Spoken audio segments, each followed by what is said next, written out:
السلام علیکم جی، اکرم cooker advocate بات کر رہا ہوں جی سر۔ اب جو بھی بھائی ہیں، آپ نے میری وہ وائس سنی اور جس میں نے کہا کہ سیف ارمان صاحب کے ہاتھ میں کچھ نہیں ہے، نیب کوڈ کے ہاتھ میں ہے، تو آپ نے یہ کہا کہ وہ یہ بات کر سکتے ہیں کہ میں ان کو پیسے دینا چاہتا ہوں کو فار یور کائنڈ انفارمیشن۔ میرا راجہ صاحب بھی پہلے یہ بات بار بار بتا چکے ہیں کہ سیف ارمان صاحب نے کورٹ میں کئی دفعہ کہا ہے کہ جناب یہ متاثرین ہے، میں ان کے پیسے دینا چاہتا ہوں، آپ میرے اکاؤنٹ اوپن کر دیں تو میں 1 ویک کے اندر اندر سب کے پیسے واپس کر دوں گا، کیونکہ وہاں پہ یہ کہنے کے علاوہ ان کے پاس کوئی آپشن نہیں ہے۔ اگر ایک مجرم جو کورٹ کے سامنے کھڑا ہوتا ہے اور اس پہ کوئی الزام ہوتا ہے اور اگر وہ کہتا ہے کہ جی میں یہ کام نہیں کروں گا جو اس کو کرنا چاہیے، جو اس کے فائدے میں جاتا ہے، تو وہ اس کے خلاف ہو جاتا ہے اور نیب کورٹ پھر سمجھتی ہے یا کوئی بھی کورٹ ہو وہ سمجھتی ہے کہ اس آدمی نے بات غلط کیا ہے۔ اب اگر سیف ارمان صاحب وہاں پہ کہتے ہیں جی میں نے تو ان لوگوں کے پیسے دینے ہی نہیں ہیں اور سارے ثبوت تو اس کے خلاف ہیں، خلاف سے مراد یہ ہے کہ ہمارے پاس ساری جو مکمل ایویڈنس ہے، ہم نے بینک میں پیسے جمع کرائے ہیں یا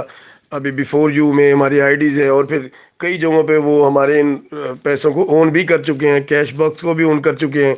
اب وہاں پہ وہ یہ کیسے کہہ سکتے ہیں کہ جی میں نے ان لوگوں کے پیسے نہیں دینے یا میرے اکاؤنٹ سے ان لوگوں کے پیسے نہ دیں؟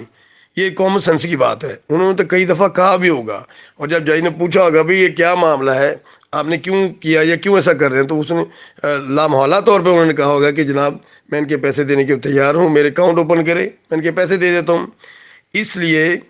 راجہ صاحب اور جو دوسرے سیف ارمان صاحب ہیں، یہ بات وہاں پہ کورٹ میں لازمن ہوئی ہوگی، گو کہ ہم وہاں پہ موجود نہیں ہیں، لیکن ہماری پریکٹس یہ بتاتی ہے کہ وہاں پہ جب فرد جرم عائد ہوتا ہے یا اس سے پہلے جب جج پوچھتا ہے یا کارروائی شروع ہوتی ہے تو یہ باتیں وہاں پہ ہوتی ہیں، اور ان کا بچنے کا ایک ہی طریقہ ہے کہ جناب میں تو پیسے دینے کے لیے تیار ہوں،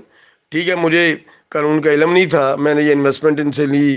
یا میں نے یہ کام کیا، لیکن میں نے انویسٹمنٹ ضائع نہیں کی، پیسے میرے پاس محفوظ ہیں جو کہ آپ نے فریز کیے ہوئے ہیں، میرے پاس پراپرٹیز ہیں جن پہ کوشن لگا ہوا ہے، تو آپ یہ تمام چیزیں اوپن کر دیں تو میں ود ان ویک ان سب کے پیسے دے دیتا ہوں۔ تو لہذا یہ بات کرنے میں دوبارہ بھی حرج کوئی نہیں ہے۔ اب دوبارہ بار بار وہ ہر ڈیٹ پہ بھی کہہ سکتے ہیں کہ جناب ان لوگوں کو اکوموڈیٹ کریں، یہ غریب لوگ ہیں، بیچارے بے سارا لوگ ہیں، ان کے پاس اور کوئی آپشن نہیں ہے، ان کے پاس سرمایہ نہیں ہے، سب بیچ کے فروخت کر کے اپنی جمع پونجی انہوں نے ادھر لگائی تھی، تو لہٰذا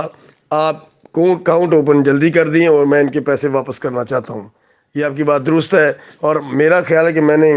جتنے بھی ورسز کیے میں ان پہ اسی بات پہ زور دے رہا ہوں کہ اب ہمیں اس کی طرف ہی چلنا چاہیے کہ ہمارے اکاؤنٹ اوپن ہوں، اور پھر ہمیں میرے یا راجہ صاحب سے میں نے پہلے بھی ریکویسٹ کی ہے کہ اگر سیکیور رینیکس یا کوئی کمپنی ہمیں اکوموڈیٹ کرنا چاہے تو ہمیں وہ بھی منظور ہے۔ ان میں سے یہ اب ان کے ہاتھ میں وہ کون سا آپشن یوز کرتے ہیں۔ شکریہ۔